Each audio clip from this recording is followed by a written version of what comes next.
let me welcome Mukul Ahmad and let me congratulate her for this choice of book called Dibs, which I had never heard of, I will confess. But the very little that I read about it thereafter, made me very eager to hear more. So without further ado now, Mukul, please take over. The mic is all yours. Okay. Thank you, Moini. And to begin with, I'd like to say that this is a book I absolutely enjoyed, and I cannot review or talk about anything that doesn't come from my heart.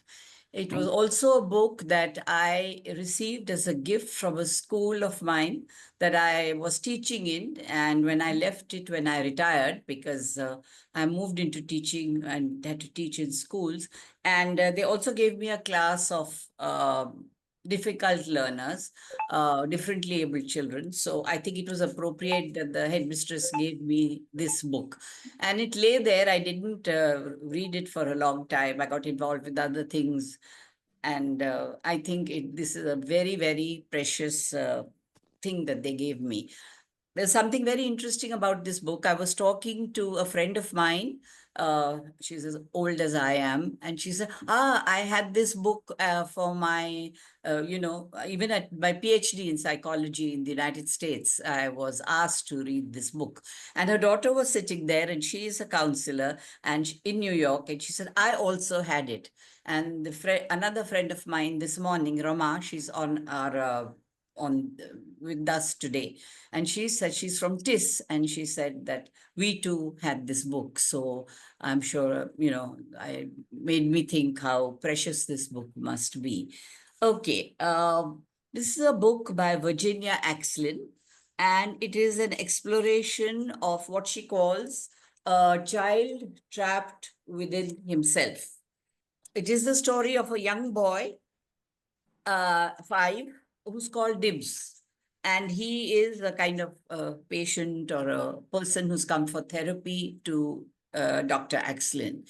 He's in a school, Dibs, but he is an extremely unusual case in the sense that he doesn't talk, he doesn't make eye contact. He sits his chair. He crawls around the classroom. He's clumsy. It's as if his limbs are put together very loosely.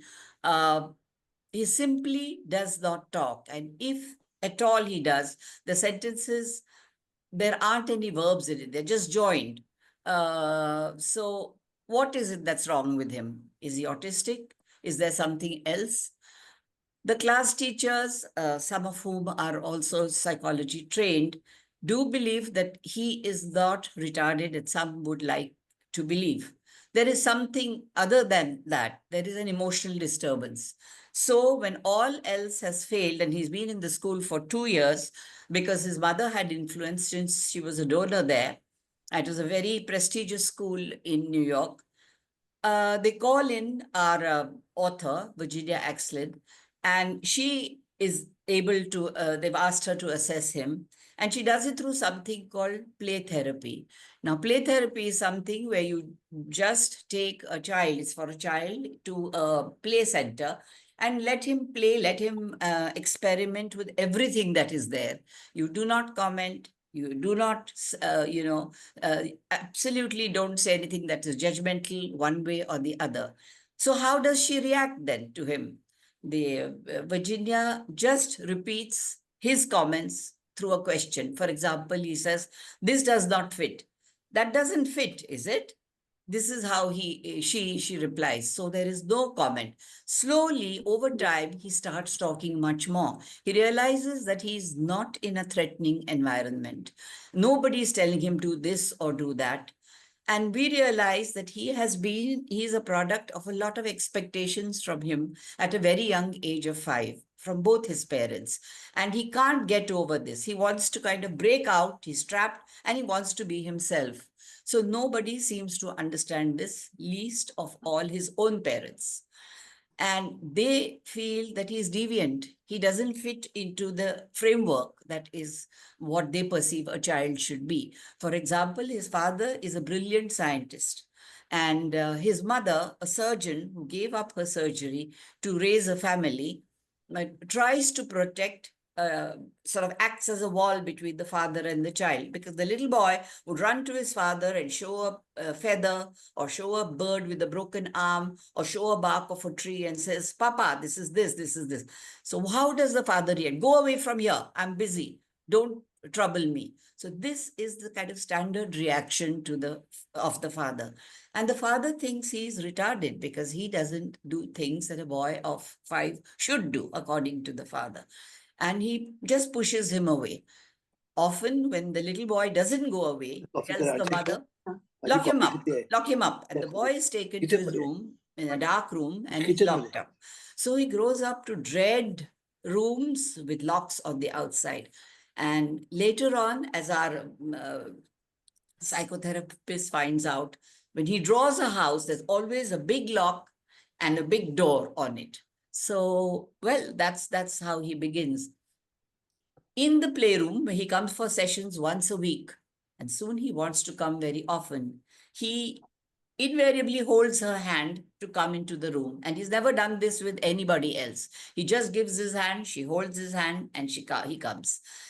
So she finds that very interesting. The class teachers, two teachers find that very interesting too. And what does he do in the playroom? He does just what he wants. He mixes paints, he mixes colors, he jumps on the floor, he jumps into the paints, into the puddle that is created. He is very, very good at his hands. He, puts his Lego blocks in a very interesting way. Slowly they understand that his vocabulary is very, very imaginative and of a very high order.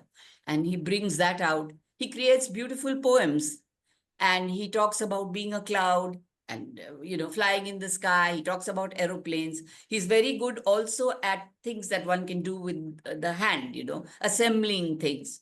And towards the end, we find that he's told his teacher, Miss A, he calls her, that I have prepared a Morse code and I'm going to teach you how to listen to a code, and I'll send you a message and you should be able to read it. And come on, let's do this. But whenever he talks about himself, he's always instructing, Dibs, do this. Don't do that, Dibs. Now sit quietly. So the teacher finds that he's always speaking in instruction form to himself because that is what he has heard all his life. Don't put your arms on the table. Spread out your napkin properly on your lap. So this is the kind of behavior that Dibs has grown up with, and this is this is how he reacts in the room, in the playroom as well. He comes to Virginia Axline as the last resort, because if it had failed there, if she wasn't able to take care of him, they would put him in a school for the mentally retarded, because they didn't know what else to do with him. However, the class teachers found that since he has all these talents of drawing beautifully, of composing poems, of wonderful information on science, the ability to read, it isn't a retardation problem, it's something else. And she finds that his reading abilities are fabulous. He can read the books for a 10-year-old. So that convinces her that he is not a retarded child. He has an emotional cognitive disorder, is what they call it. Now, how do you get rid of that, and how do you normalize him, and is that possible? Virginia's writing, this book, Dibs, is very diary-like because she has taken extracts from her diary. She went very much comfortable with her. Now write this in today's notes about me, okay? Now write that about me, and see that you write it. Don't just say yes. So he's even telling her what to do, and she realizes that he has very much above average intellect, except that it's kept under a lot of layers, and she needs to draw those layers out. One person he is very, very scared of and absolutely dislikes, and that comes out in his play therapy, is his father. Whenever there is a doll's house or whenever there is a reference to his father, he takes the father figure and buries it deep in the sand. Oh, there he goes. I hope he dies, because now his words form into sentences. I don't want him. I don't like Papa. I don't want him. And the and she wonders why he's saying that. So one day, when the mother comes to see the psychiatrist, she says, uh, "Well, he's a little afraid of the father, isn't he?" So she starts crying and she says that my husband's a brilliant scientist and he needs his time. He needs to be kept privately and undisturbed. And Dibs keep things that are not relevant, like he has done anything. So she says, Dibs liked a tree outside his room. And she says that yeah, my husband needs all the space, and Dibs says all kinds of things. We are unable to understand him, but we deal with him. We are simply unable to deal with him. And the psychiatrist asks, well, as in? So she says, he comes with a branch of a tree, or he says, I love this tree, and he talks to the tree outside his window.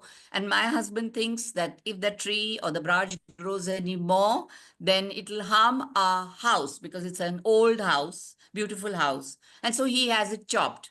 And Dibs cries, and the gardener also feels very sad because the gardener is an old man and he loves Dibs. So these are the kind of things that the father is unable to do, and the mother is trapped between her husband and Dibs, and that is why Dibs is now where he is.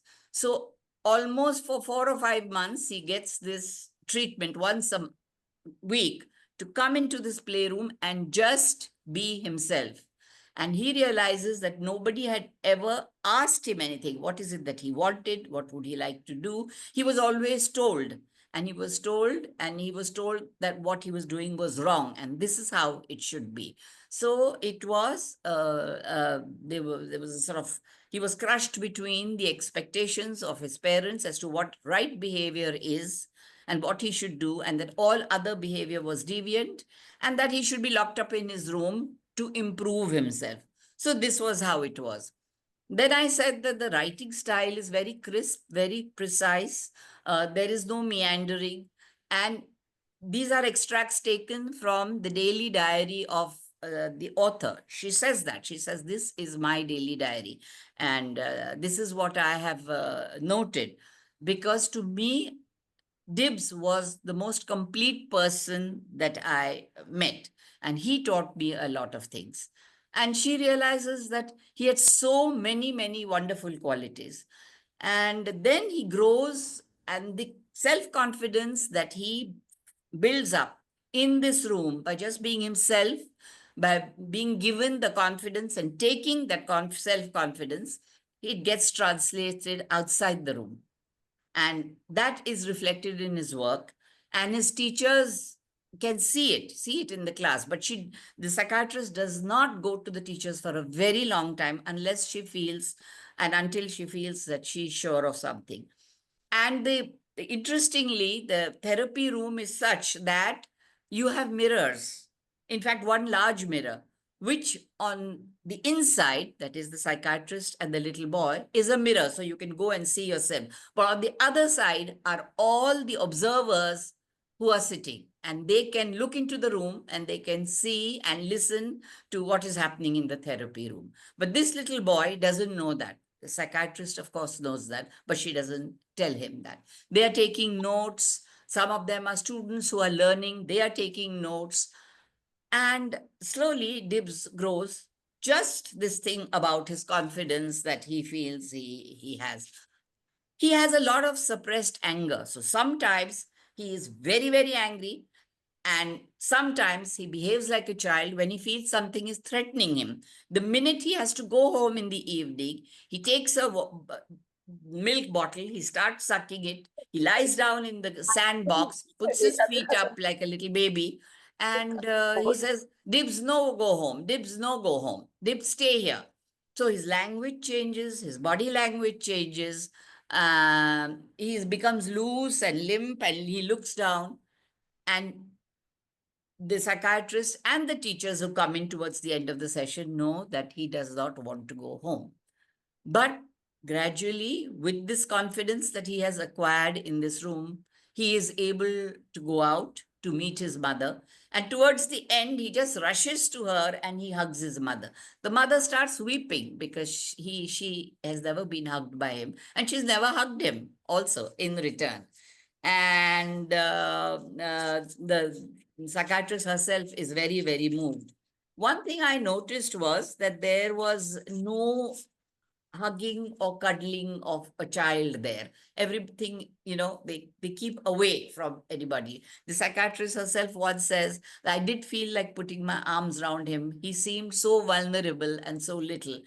But no, we don't do that. So I think maybe there's a cultural difference or there's the professionalism. I didn't understand which. I also felt that was this a bit of autism in the boy? Because how is it that he reacted so much when he had a sister right after him in a year or year and a half? Dorothy, who was called the perfect child. She was beautiful, she was very bright, and the father would hug her the minute she went into the room. So what was so special about her, and what was it that went wrong with him? So was he born with something that absorbed all these things from his parents?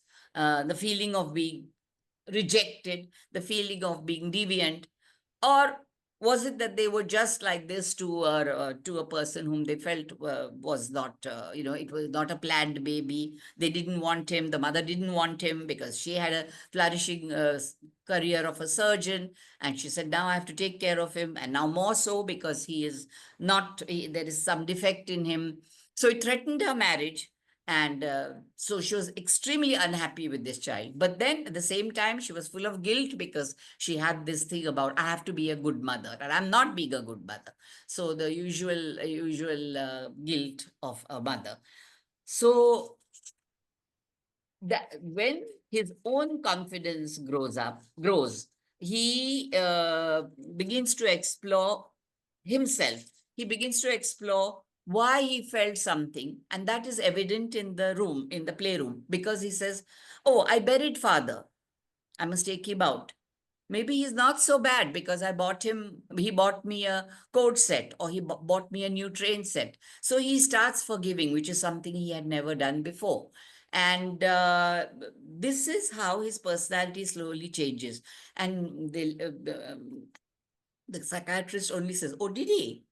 Did he buy that to you? That's nice. Don't you think that's nice? He said, yes, I think it's very nice. Now his sentences also start appearing as complete sentences. So that is something very very good to know. And she says, the psychiatrist says that one never knows what goes on in the mind of a child. The child observes so much, takes in so much. He may or may not show that, but a child absorbs just about everything. And then as he grows up, Dibs grows up, he is tested by the time he's 7 for his IQ, and it's 168. So he's extremely gifted. Over time, he becomes receptive to his sister because he was also a very aggressive boy. He would lash out at anybody who came close to him. He wanted to scratch the person, and he wanted to, tear that person up and go away, go away. Dib no like. He would speak like that. But then he and his sister slowly start speaking. The important thing about this is that Dibs himself is allowed to just be himself. That is what is the important thing. And this was something new in 1964 when Virginia practiced and when she wrote this book. And that's why this book became so famous. And that is why it is even recommended up to now. He does very, very well in school. And at the age of 15, somebody meets Virginia and says, oh, I read the newsletter of my son's school, and it's a school for gifted children. And there is a boy, Dibs. I remember you mentioning him. So Virginia immediately gets, yes, what about him? So he says, there is this letter. And I'll read out the letter. It's not very long.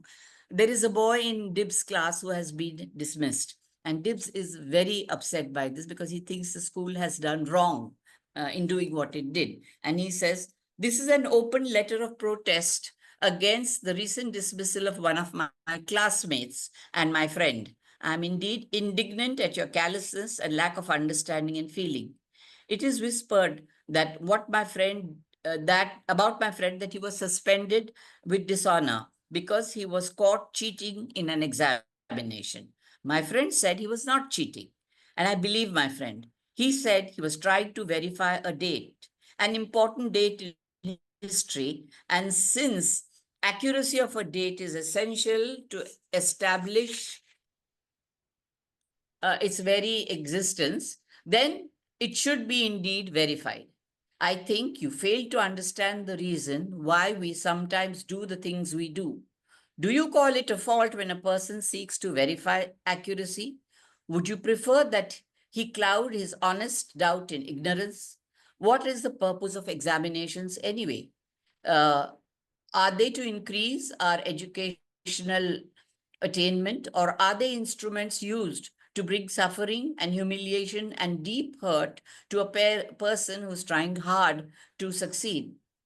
One of the members of the teaching staff of our school said to my friend in front of a group of us yesterday that if the pace of this school was too fast for him, he was forced to cheat, he was forced to cheat to keep up. It would be better if he went to another school. I'm personally insulted by this remark. I'm ashamed of my school, and if it does not maintain at all times an open door to any person who wants to come in and be with the rest of us. There are things far more important in this world than a show of authority and power, more important than revenge, punishment, and hurt. As educators, you must unlock the door of ignorance and prejudice and meanness.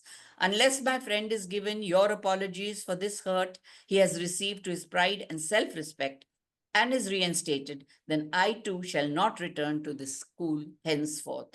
With sincerity and intent to act, I remain sincerely yours, Dibs. So, this is a letter he writes, and nobody can believe that such a boy would be a boy who's challenged. So, not only was this child,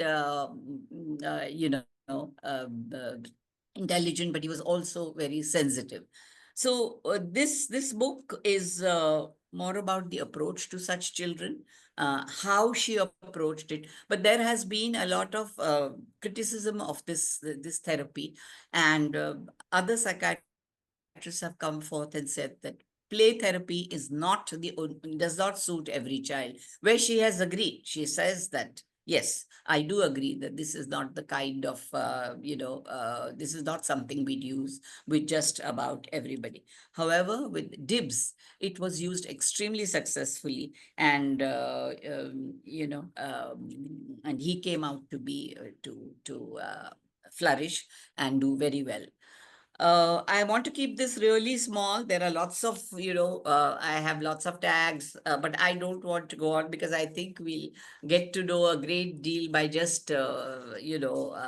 talking about the book. And I'd like anyone to comment and, you know, um talk about their experience, and then maybe from there I could pick up with something else. It is just that this book is just that the kind of intervention made by the psychiatrist was just right for this boy, and that's how it worked. So that's it. Okay, so this was much shorter, Mukul, than I expected.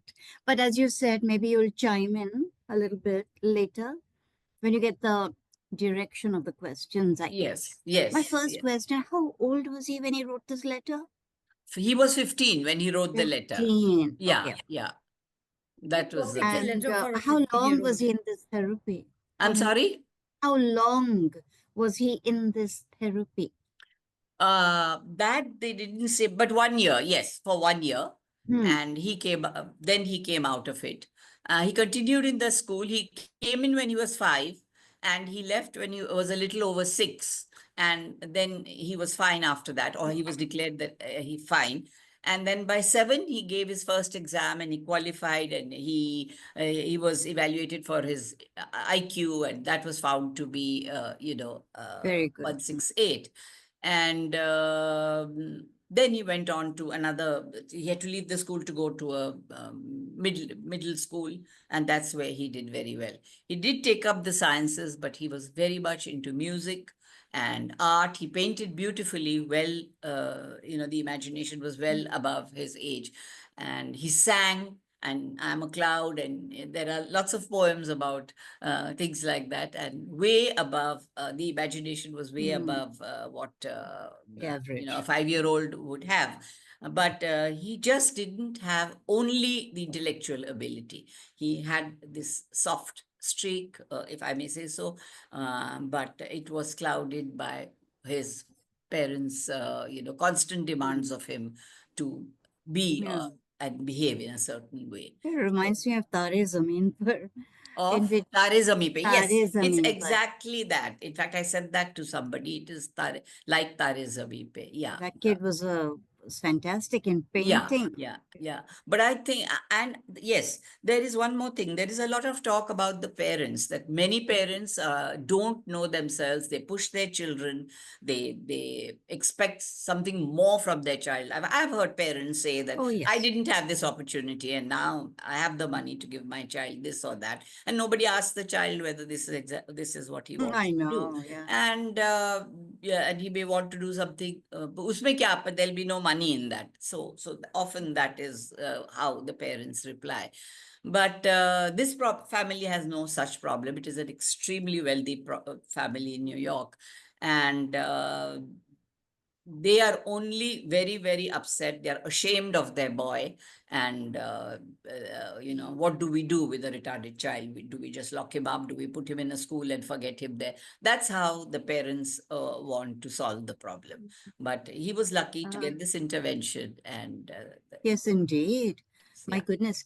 Oh, when you say 1 year, was it a sort of a boarding school? Did he live No, there? no, no, no, no. He No. went He home, and came that is and why I went. said he made a lot of fuss in the evening to Mm, go home. No, go home, no, go home. He mm, wanted to continue there. mm. And she used to be very, very strict with him. She says, "No, you can't dibs. Look, it's 4 o'clock. You have to leave at 4." She's very strict about timings. And initially, she had to hold his hand and take him right up to reception where his mother would wait. But slowly, he could go on his own. Accepted. Yeah, he was not able to wear his shoes, his coat, his hat on his own. And he just put his hands out, and he expected everything to be put on him. And slowly he could do that. And but for a long, long time, he talked as in a very instructive way. Dibs, wear coat, dibs, wear stockings. No take off stockings. It's floor cold, so it was always because that's how he had heard things being said to him at Exactly. home. Yeah, so that's Imitating. what he was. And I was just wondering, his sister never got a single instruction. How was she in the same home? So perfect. And Mm. this boy, in spite of being so bright, not, But they didn't know he was bright, did they? they They didn't, didn't yes. So that know. is why she says that the parents often have their own problems, and which they don't know, and they are not able to emotionally connect, because this set of parents only gauged him intellectually and were not able to make any, loving contact with the child. They just thought that he was deficient and he needs to be put away. So, but maybe there's another way of connecting with him, and maybe he'll come out of it. They never thought of that. So that's basically Well, but thank God they had the the means. Yeah, financial ability. yeah. Yes, exactly. To Yeah, try and to. it's interesting that the mother goes to the psychiatrist and she says, "We'll pay you more. You come home. Our home has every gadget. His playroom is more beautiful than this one. And if you want us to buy something more, we'll readily do it." But she holds her ground and she says, "No, he has to come here and he has to play here."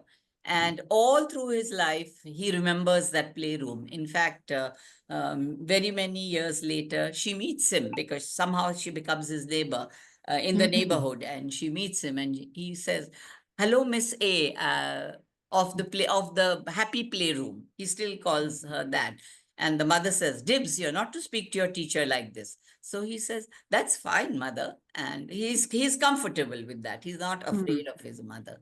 So Dibs, how are you doing? Oh, I'm doing very well. He's cycling. He's cycling happily all over the place. And having said that, and greeted her, he just rushes off. So the mother says, we are all so happy that you have been able to, give us this. And she had also said that she'd like to pay her more. But he says, no, Mhm. I'm being paid for this. Mhm. It's part of my duty. So she doesn't accept anything. So So, it's Mukul, just, just wanted to yes. ask you, in that playroom, is he on his own or are there other kids there? No, no, no. There were no other kids. And that's an interesting thing because he had this hour only to himself. And Mm. initially, when he used to go, he was in the playroom with her. If anything was not in order in the playroom in the way he left it before, for example, the soldiers are standing, or he's made a house and that house is like that, is in a particular way. And he came back another time, he would get very angry if it's put differently. So he liked order. He understood just that. That is why I thought, was he a little autistic, because he wanted something repetitive, he wanted something in the same order. But she tells us that he hadn't learned to share. So if he said, if this is mine and it's going to be like this, then it has better be like this. So slowly he learns to share, that somebody else is going to use this room after me till I come back Mhm. next Ah, Thursday. good. So then that child will use it differently. And she tells him that, Dibs, after you, there would be other children. So slowly, as he improves within himself, he is able to handle that. And most of all, he's able to get over his father. And later on, his little drawings and paintings is mummy, papa, his sister, and himself, which he never had before, because he used to have his Okay. father with a big red cross, or he'd turn it upside down and say, I'll bury it in the sand, because he had hated and was afraid of his father. And that is why he used to display such childish behavior, so that they either go away from him or expect nothing out of him. So that was what it was. And When I was this just book wanted to know why published? this book was so important, because I see a little of all of this in all of us, I think. Certainly So in myself, I we okay. yes, Mhm. somebody So was. was the father counseled in any way? Because, his behavior modification would have been I'm sorry, who's pertinent. asking? I'm Payal. I'm Yes, Payal. Payal. Hi. Sorry, So please. I wanted to ask if the father was also counseled because his behavior seems to be He damaging. came once. She had Okay. asked him to come, and she asked the mother, will he come, or need I speak to him on the phone? So she says, I will tell him if he is reluctant. And she found that the father said, yes, I'll come. And he comes. Initially, he was reluctant, but then he comes and his good morning and his handshake is also very stiff. And then she tells him this. She says, what do you think of Dibs? Oh, no, no, very deviant child, doesn't behave the way a child should of his. And slowly she starts talking to him in that meeting. There are no two, just one. And there is a burst of tears from his side. And he says, I haven't been a good father. Maybe I haven't understood him. You are telling us this about him. You are saying that he wants the birds and the trees, and he speaks to the wind, and he runs with the, around the tree. And I don't understand this. I don't understand why that branch was harming our old building, our beautiful building. So I had it cut. And he was very upset. I didn't know that. That's what the gardener told me. So the father is not able to understand these facts. And Dibs was so happy that the branch was coming towards him. He would hold the branch and shake it and talk to it. And he said, I thought he was just mad. And thank you for, sitting with me and talking me through this. And, I was just busy with my science. I'm a scientist, and I experiment and I write about them. So I need to be working for so many hours. And that he's different. I never understood something that's called somebody different. So that's what his the father. Maybe we could talk about parents, and the Uh, difficulty they encounter when their child is not what they expect and what the yes, average child is. parents. Maybe we could do that a little later. I welcome Yes. other questions right now. Can I just say something? Please. I found Yes, yes, yeah. Because then I wanted all this to come out through people's questions and comments. I just found that in this narrative there are Would certain anyone like to echoes ask? of adolescence here. The boy has a sister. The sister seems Yes, to have no problem yes, with the parents, but he's the one who has the problems. Hmm. And yes, not everything is the same, but there are echoes, and parents don't understand him in both cases, in this one as well as in in the other one. the And, film Adolescence. uh, and I was just wondering, sometimes even today, people of my age, they say, "I काय आमचे वडील आहे का धपाधप आम्हाला मारायचे." They now look at it as if it was a joke. They speak about it as if Yeah, because they got slapped by their parents and so on. yes, But yes, they don't seem to be, I don't know what the reality is, the kind who suffered the way did suffered, because of being neglected by his father. yes, yes, Today's cases, people who talk to me, our parents used to slap us, they say it as if they took it as a normal thing. But yeah. obviously, we don't really understand child psychology, Yes, that's what she says. That's what how she we says. don't. And we just expect that we are giving children a so called quote unquote normal house and a normal home. They Absolutely. should grow up more or less normal. Yes, they Yes. can be more intelligent, less intelligent. Some can be more studious, all Yes. that. But Mhm. so different? No. That's, then you as a parent also tend to interpret things wrong. If he is touching a tree or going around a tree, you think this boy is bad. Whereas Yes. actually that is not the case. He has Yeah. another kind of amour, another love, and that is coming out in a different way, not in a way that you normally, again, the word Uh, is yeah. ambiguous word, Yeah. expect. So I think I don't think parents are necessarily wrong. They feel that this becomes a mental issue. The child is not wrong. Yeah. She So says that. She says parents have their own way of, yeah. yeah, they have their limitations. So it's not always correct to blame them. And I feel that when you become a grandparent, maybe you are more tolerant and, because you have less responsibility. So maybe that is how it is. But Yeah. So many people say that my parents were very strict when we were young. yeah, yeah, What was actually boiling inside a child's mind under the yes, discipline imposed by the father yeah. or the mother? One doesn't really know. Maybe they just accepted it. Yeah, and Maybe how they were different it is. I perturbed. mean, I would see in my house, we were three sisters, and Latika and myself and my younger sister, how different we were having been brought up in the same house. Really, very, very different. So, and I'm sure that's the case in every household. So, why is it that the same parents, produce such different children and we react so differently to them? I used to be very hyper. Smallest thing, no, he scolded me. I didn't do anything wrong, and this and that. And my younger sister would always wink and say, "Don't take anything that he says seriously. Just listen from one ear and let it go off from the other ear."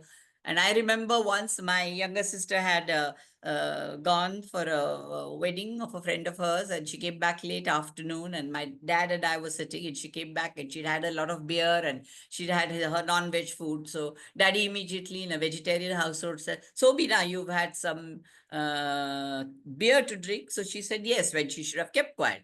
And he said, "So you've eaten something also that we don't have it at home?" So she said yes. Get out of this house, So she was, and Bina singing away and went and stood under a tree in the hot afternoon, not one bit bothered. Had he said this to me, I mean, I would have You would have gone really, rolling down the road. to begin with, I wouldn't have done it. Secondly, even if I had something small, I, would have said, "Oh, but I just had a one piece and you're making such a big fuss. And that too, I've told you honestly that I did have it." So the responses would have been very, very different, So she's, "Why do you get so worked up?" So, I mean, so uh, Oh, you that's how redeemed it was. yourself very well. Yeah. Okay, can Can I I? say something? Yeah. Um, I'm a part therapist and I teach I have taught psychology also. Uh-huh. Um, Who's that? what Sorry. Who's what speaking? is Rama here, Rama Ah, Kashyap. Rama, yes, of course. Yeah. So one of the beautiful things about this book is it came as a condensed version in Reader's Digest, and the title is very fascinating. The title said, Dibs in Search of Self. I Yes. think that is the most appropriate title for this book. Yes. It is. That's the title of the book, Dibs, actually. Yeah. the Yeah. See, here it is. Dibs in self, search of can self. I, You're can right, I Rama. continue? Absolutely. Can I continue? Yeah. Yes, please continue. Okay. See, the self of Dibs is extraordinarily rich. He's not only intellectually gifted, he's a very empathetic, Yes. very wholesome kind of a person, Wholesome person. which the Yes. family doesn't appreciate. And I think there is a bit of patriarchy here also. The girl doesn't have a problem because I think in a typical family, it's the boys who carry the mantle of the family. Uh, The boy should shine and etc. The girl, it's okay, kind of a little bit less doesn't matter. So the burden on Dibs could have been more.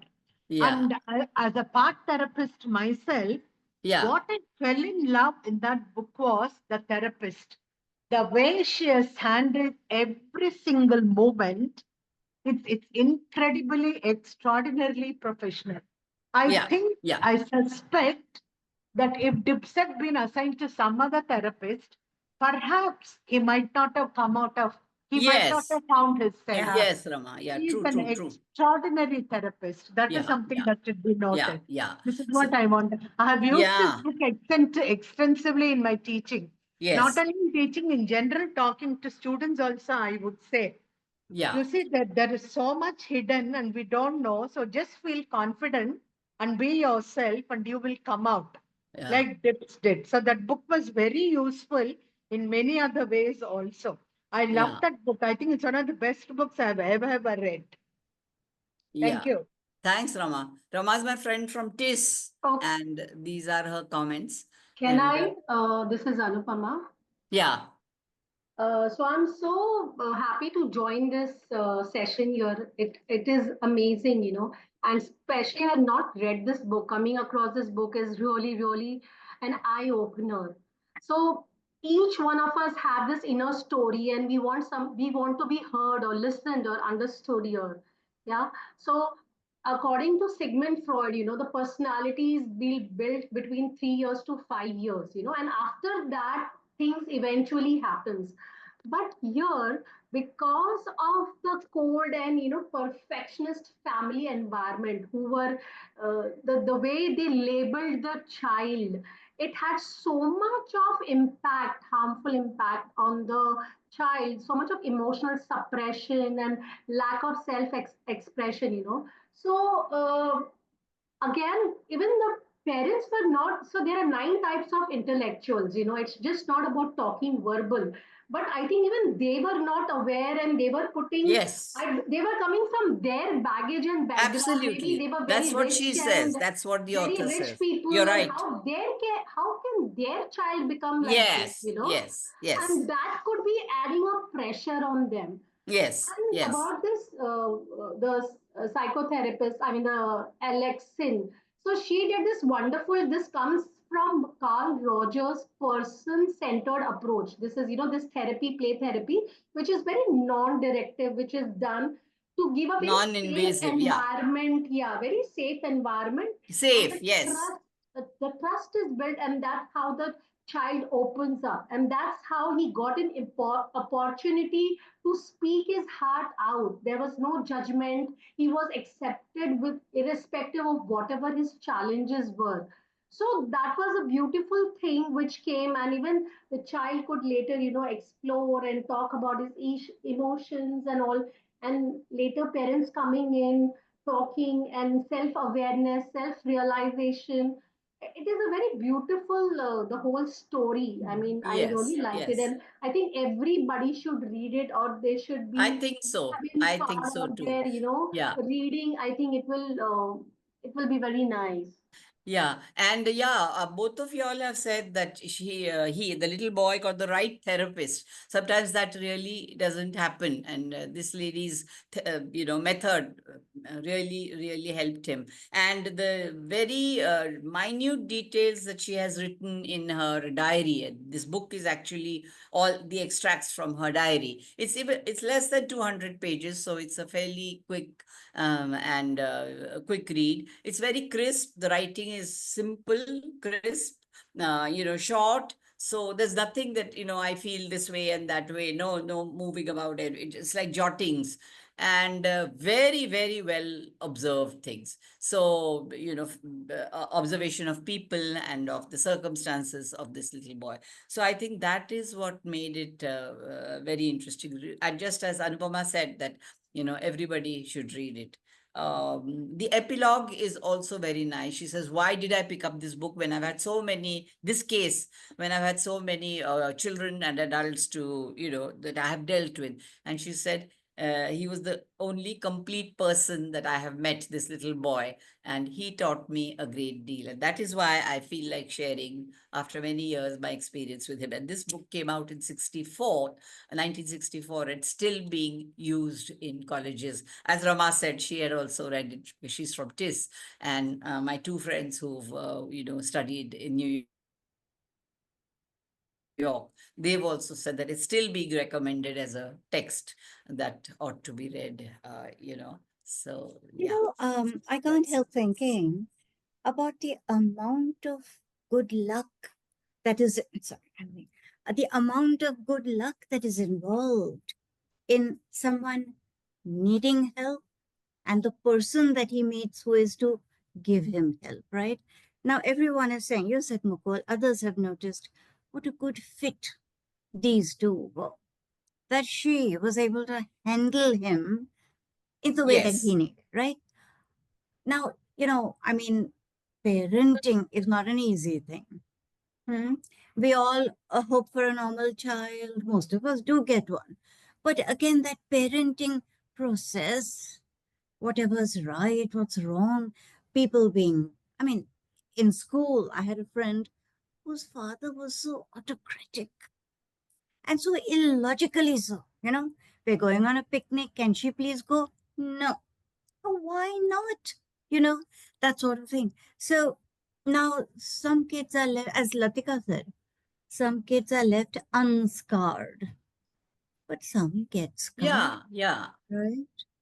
Yeah. It's very disturbing to think that you need so much luck to get Yeah. by and to And grow and to suppose you don't get that luck, how terrible. yeah. And one day, the father comes to pick up Dibs in school. Every day it was his mother.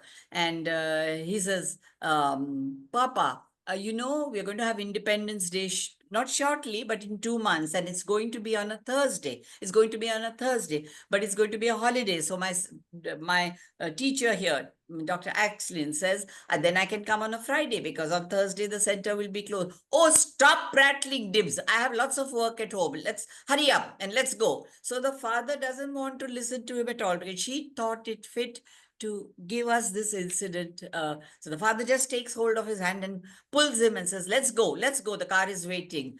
Don't tell me about that. It's 3 months away, and stop prattling and stop talking nonsense. So every time that little boy is cut short in whatever he says and whatever kind of communication he tries to make with his parents. So The, can I pile again?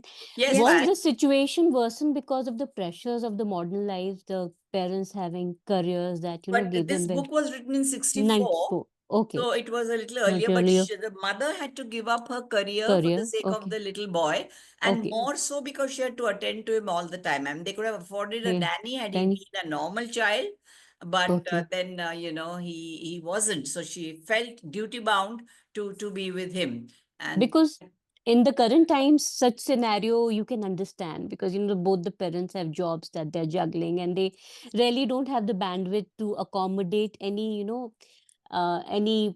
sudden emergencies or any kind of change in plans because they have their commitments. So um, unfortunately, these are the times that we live in. And so how yeah, can yeah. parents, how do you think this could have been, could they have caught on to his issues, say before 5 years, say at 3 years? And or were they just trying to deal with it on their own Yeah, or that hiding? isn't said, Yeah. that I'm afraid. Therefore, there was no way for us to tell us that Okay.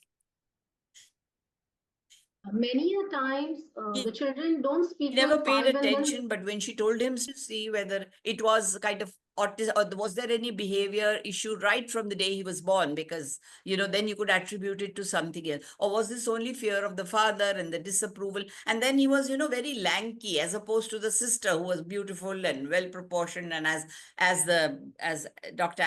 Excellence says, a very precocious kid from the little that I saw of her. So that is Dibs' sister. And this fellow was, they had a little big head. And so all that probably put the parents sort of they're very disappointed with their first child. This is what I thought. And then because he had this, a love for the arts and the music and the wind and, whatever else came with it, love of animals, wanting to cure them if a bird is hurt. And the father would say, what nonsense is this? Play with your geometry set or your, code, or build a block or something. So he didn't want him to do anything that's, all these kind of what rubbish, as he calls it. So So, probably he was old school rather than busy, right? He was more. sorry? He was more of a old school kind of a person rather than a busy Yeah, man. but don't you think that that would still be the case, in the sense that some parents would still not understand it? And Yeah, yes, yeah, of course. Tare The Zameen Pe gentler, is a pretty yes, recent it can yeah, film, and also be gentler temperament in boys is generally, something that that's what catches. Rama said. Yes, Yeah, she said that. Yeah, just to be sensitive. yeah. His sensitivity was not appreciated, and that was put down as something can I add one non-acceptable. observation, Anupama? Sorry? Can I add one more Yeah, observation? Anupama? Yeah, it can also be the parents were in denial stage and that add on with the challenges. So initial stage when they recognize or they identified, rather than giving that trust and space, the environment, they were in denial stage and maybe that build up on their problems and challenges and they did not know how to take care of it. Yeah, but I was a bit surprised at the parents, especially the mother, not being able to understand it at all, because she was a doctor. So, that but she was so scared, of her husband, and that he should be left absolutely undisturbed. And this boy, who was a sense of, shame for them, that she didn't know how to reconcile that. And You then, made a as a mother, stent. not being very sensitive, Yeah. not being a good mother. So it was a You made mixture a of, statement saying mother was trapped between the son and the father. yes, Yeah, yeah. yes. So Same thing that happens in is adolescence also. You in find that adolescence. Yeah, is yeah. a slightly more But it understanding nature. in most cases, I guess, where the children are deviant, there's a lovely book. I forget the name, an American author, of that Colombian shootout, that young boy and a little older boy, the younger boy who's been bullied, and that is that Columbine, or whatever that place is, where they go and shoot in the school, and two teachers and 5 students are killed. And the boy is really young. And that's when the parents start questioning themselves and saying that A Mother's Reckoning, that's the name of the book. And that's actually when the marriage, which been there for so many years, breaks, because they say, you can't understand me, I can't understand you, we never saw it. And that's when, so it tragically tells on so many other aspects of the parents' life. Vaidya, I was just wondering, we are a little familiar, some of us, not all of us, with, let's say, the history of the English novel, you know.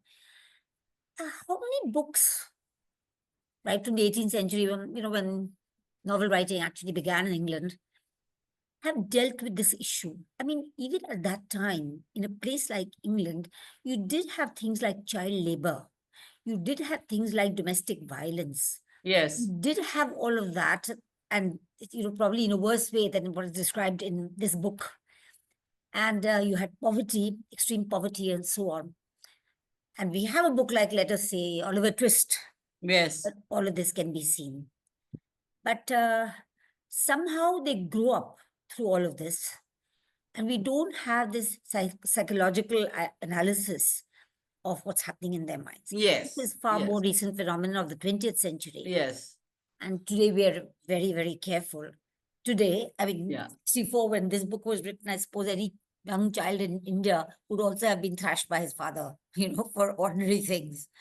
Today, we are a little more careful. Yeah. And even after being so careful, there could be things that parents don't understand or don't agree with or have problems with, like this father had, wanting his own space. He's a scientist, he wants to grow, he doesn't want the interference of the child, and that could happen. But I think we are a little more conscious of these things today. Yes, we are. We are quite conscious. Yeah, that's true. That's true. Yeah. Yeah. Anyway. And a lot of things, fell in place for him. A very good psychiatrist. He may not have Yeah. had somebody so sympathetic, and a very, very, high-end school that he went to, where I'm sure this lady was pretty expensive, and they were able to afford her, and so on. So I think, Anyway. yeah, and absolutely. I mean, at the age of 15, when he writes that letter that I read out, he tops in the whatever board exams and comes out with flying colors, and his sensitivity still remains. That's how she writes. Sometimes this And- can happen in families, and I know such families where there are a lot of children, maybe 5, 6, and then there's only one boy or only one girl. And that has some kind of effect on the psychology of that one sex, It could affect the psychology of that one boy Yeah. or girl, the only one different gender, The others Yeah. are all 5 girls and 6 girls and one boy, or 6 Yeah, boys and one yeah, girl. yeah. That could affect. Yeah. Yeah. Because I remember my mother saying, when we used to talk and analyze things, analyze too much. Let it be. It happens. You just Yeah, go ahead. So maybe we just, as they say, sawdust, too much. We get into Overthinking. it. Yeah, that's true. Overthinking can also happen. Okay. Overthinking. Yes. Yeah, Yes. yeah. Yes. I mean, I would like other people also to weigh in, please, those who have not said anything yet. So, who would like to? Sujata, what about you? Sujata, would you have anything, any comment? I am familiar with this phrase, don't saw the sawdust, because I have been a student of the Dale Carnegie leadership training, and I have trained under one of the best trainers about more than 30 years ago. So this is a famous sentence from the book, which was written by Dale Carnegie, that don't saw the sawdust.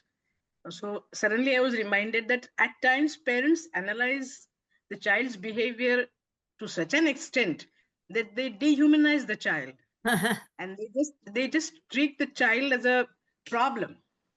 Yeah.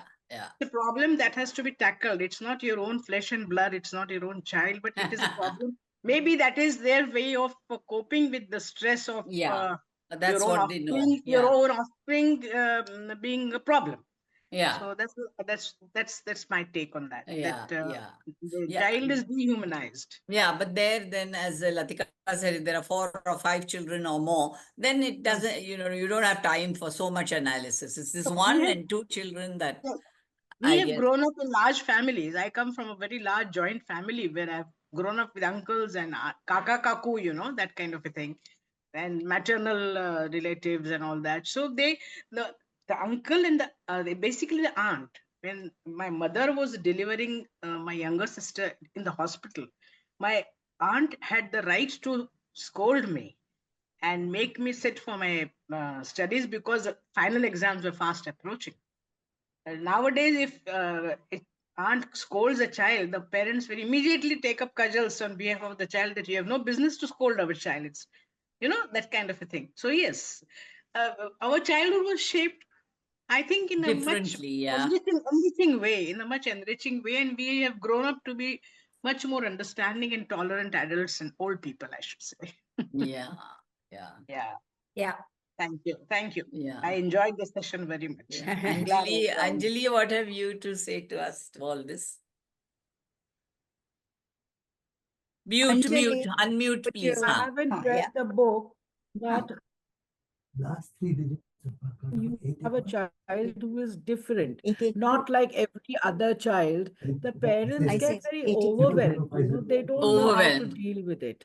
And yeah, and then suddenly, I find they've drastically go on one side or the other. Ah, Uh, like they just don't know how to handle that. If you have three children and one is slightly different, or two children as is the norm mostly nowadays, the parents can't seem to have a support network for themselves also when they are yeah, dealing with a child yeah. who's not like a conforming child, like who's like with everything else. So I think I mean, I would love to read this book because I've seen that adolescence recently, and it was really disturbing a Yeah, bit, yeah, it was, so it that, was. yeah, it was a bit, Absolutely. Yeah, yeah, yeah. yeah, yeah. But lovely presentation, Mukul, made But me want to Suniti, read you this have book. something to say?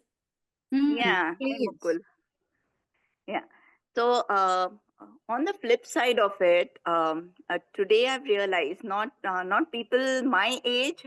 I'm 59, but even younger than me, maybe 15 years younger than me. I've realized that uh, today there is more acceptance of disorders or problems within one's own children, and they're taken to the psychiatrist or the therapist, and it's more accepted even amongst the children today. It's not a taboo subject that it used to be in those days. So it's so much more uh, enlightening for the rest of us. I mean, it's something that Mm. we used to feel it's taboo. It's something not to be talked Yeah, about, or something that it should not be disclosed to anyone. But today it's yeah. accepted.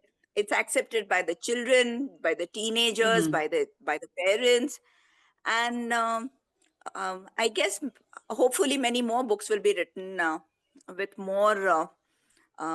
With more realization, because that is what happens when something is accepted. Otherwise more research will be done, and more people will be forthcoming with their subjects for analysis. So I think it's very positive the way things are today than they were before. Yeah. Oh, that's nice. Yeah, that's very nice. Yeah. So that's what I said. Much more would come out in the Q&A and comments from participants. So I kept it short because otherwise there were just detailed things about what it all meant.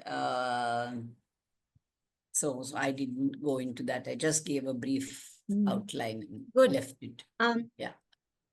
well, you know what Suniti said just now, that we are much more aware that there should not be any shame attached to a situation where you or your child, any individual, may not be. Now, when you use the word normal, I think what we really mean is typical, you know. A child may not Within be the norms of typical. acceptance, yeah. Yeah, may not be typical.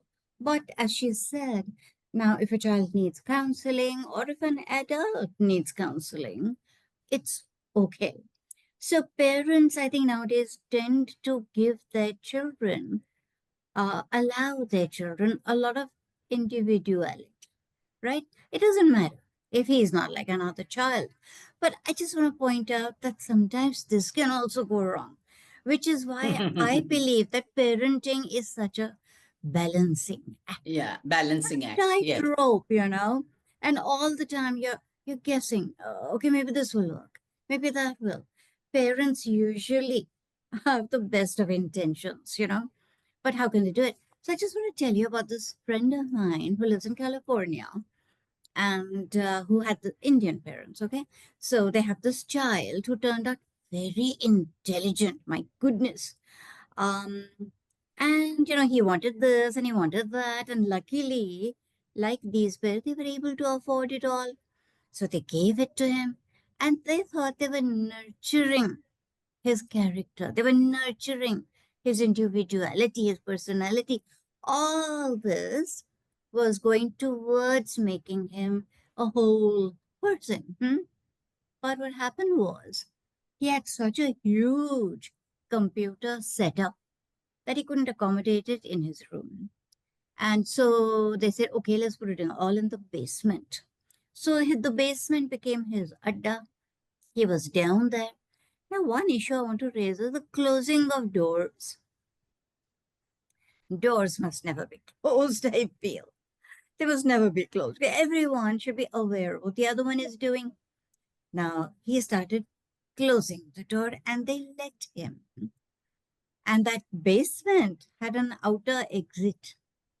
So the kid, 12-year-old kid, came and went as he wanted. The parents never knew where he was. In fact, when we went to their house, we had dinner. I said, hey, where's this guy? And they said, oh, he's in the basement. He's a nerd. He's a computer nerd. I just want to say hi to him. They called to him. No answer. They opened the door. He was not there. Not there. Okay, not there. And he has grown up to be such a maladjusted human being. I mean, from the joy I had talking to that brilliant 15-year-old, he has become, oh God, he blames it. He's actually sued his parents. Why? For abuse, parental abuse. Why? Not sure what kind of way they are supposed to have abused. That's ridiculous. But I feel so bad because the father particularly is a university professor. He is with children all the time. He loves children. He's such a favorite of the students. And that his own child should not appreciate him. It's such a pity. So anyway, my point only was this, that parenting is no joke. At whatever time, at whatever, period of, what shall I say, acceptance of psychotherapy and all these things, it is never easy. Okay. Other people now. I just want to Monali. comment on what you have said just now. In this book that I just mentioned, A Mother's Reckoning, it's a very affluent home, and there are two boys in the first. What happens is with the younger boy who starts manufacturing bombs and things in the basement, and they never go to the basement because he's led to it by an older boy who bullies him and in school and says that this is what you should do, and he never goes up to his parents and says that this is what I've been asked to do. I've been given this video. That's what the police find, because then this boy actually makes those guns or those bombs or whatever, and in the school they blow up 7 teacher and 6 other students. So the mother afterwards, she says, my husband and I separated. I created a support group of people like me. Why? From a good home like mine. We're both professors. Exactly what you said. But I just couldn't understand, because my son played chess with his brother, played chess with his grandfather who came every week to visit us. So everything was normal. He sat with us, watched TV, but there was also this. So what led him to was it just the bullying, and his brother never knew about it? So as she says, that what really goes on in the mind of another, or especially a child, is very mysterious. So everything finding It for is. me. It is. Yeah. That's why I say doors must be open. You must try to know each other They as don't. They well close as doors possible. everywhere these days. Everyone is within his own little space. That's very important, space. Should Words not we be. never used when we were growing up. My space. I want my space. Never Oh, used yeah. it. Today, everyone wants it. At the age of 10, you want your own space. I know. Okay, Monali. You cannot be here and not say anything. Come on. But it depends on how small Hi the there. child is. I mean, today's young people, I don't think. Huh? Oh, hi, Manali. Can't hear. Can't You hear need to you. Can't unmute. hear you. Geez, Unmute. Can't hear. Can't hear. What's up? Yeah, you're muted. Unmute yourselves. Okay, now can you hear Yeah, me? we can. Yes. Now. Okay. Thank you, Mukul ma'am, for such a brilliant presentation. It was amazing. And of course, although I've not read the book, usual customary excuse, but I really like the kind of insights you brought. That there's just one point I want to make. This is quite close to what Mohini ma'am has said. That we always see things in a it's like a luck. If we find the right person who can help us, then it's a great go. Otherwise, it isn't. But I would want to say that it is rather more of a competition and comparison all the time with what we see around us. So, from the viewpoint of the child, he may say that, see, all my other friends have got mothers who hug them. So, why do I not get a mother who hugs me? Okay. Or, for example, this is what other fathers do to their children. I can see that. Why does my father not do it? So he is comparing. His mother would say, okay, there are others who are doing very well in their careers and have children, so why can't I go out? Okay, the father may also say the same thing. Why can't I be a brilliant scientist like my colleagues? Okay, despite having a family. Okay, so everybody is either comparing or they are in this competition. So that is one. And of course, there is something like a synergy or a symbiotic relationship. So by some good chance, if you tumble into somebody who completes you in some way or the other, your life is set. Otherwise, good luck to you. That's how it is. Well, I have been brought up by very strict parents. I've been the only child. So I thought, okay, I have no comparison. Great, I have no siblings. I should feel happy about it. But then there's always a Sharma ji ka beta, there's always a Sen ki beti, and there's always another somebody's, some kaku's, some daughter, somebody or the other with whom I'm compared. So fair enough. But then we have to realize after a certain time that this is what I can do. I've got 10 fingers. If this is the maximum, I can use this in this particular way. So, well, this is it. Okay, my brain is just a bird-like brain. This is all that I can do. And my parents also accepted, thankfully. I don't blame them at all. And they were also competing with other parents who had children like me. So I am taking that up. But today, when I was watching adolescents in the afternoon after having taken cues from this group, I could see that there was this person called Bascom. He's in the police, and still, if you see, when he is at work, he's so authoritative. And when he is with his son, he's almost pleading, would you please come with me to have chips and coke? The way he was pleading, it seemed like, oh, it's not going to be a very big deal. You may feel happy about it. I really felt bad about it. Like, it should be a symbiotic relationship, as I said. So thank you very much. Yeah, that connection, which is so essential, just missing in so many relationships. Why is that happening? Maybe, I feel too much individuality, giving too much leeway to someone who is different. Okay, anyone else would like to weigh in before we close? Leave all the solutions to artificial intelligence. Let AI do it. Forget about it. Naina? Yes, yes. Huh. Hi, Mukul, and hi, everyone. Thank you for this wonderful presentation. Good to see you, Unfortunately, I Naina, missed. after a very long time. Yes, yes. Thank you, ma'am. Thanks, ma'am, Moini, ma'am, for acknowledging that. I don't know. I've been horribly busy at work and traveling also. So even now, I missed part of the presentation because I'm in. Yeah, no, I was walking through the hills. I'm in Uttarakhand now, and there was when I thought conveniently that there will be some network, but unfortunately there was no network. So I rushed home. I mean, I came back to my place where I have Wi-Fi, and that's how I could connect. But this is a beautiful book.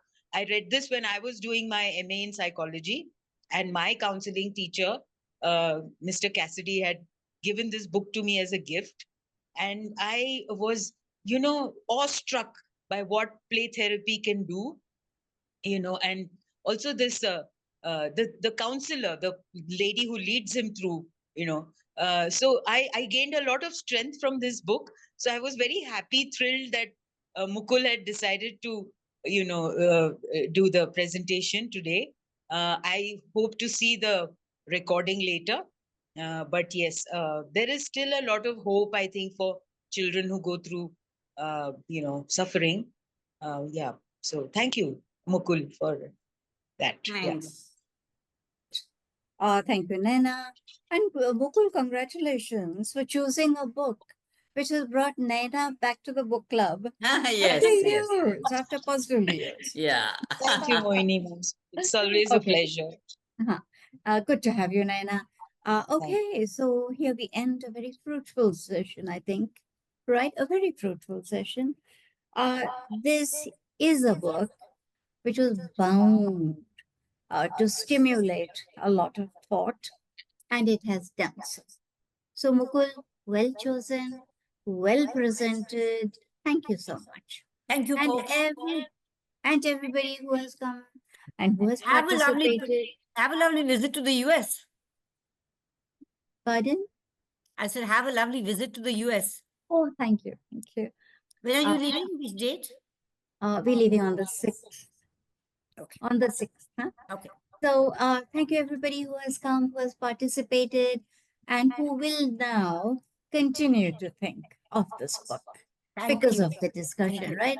I think next to the reading of a book is discussing it. Sometimes the discussion is even better than the reading, right? Okay. Okay, bye. Thank you. Thank you, Say Mohini. goodbye.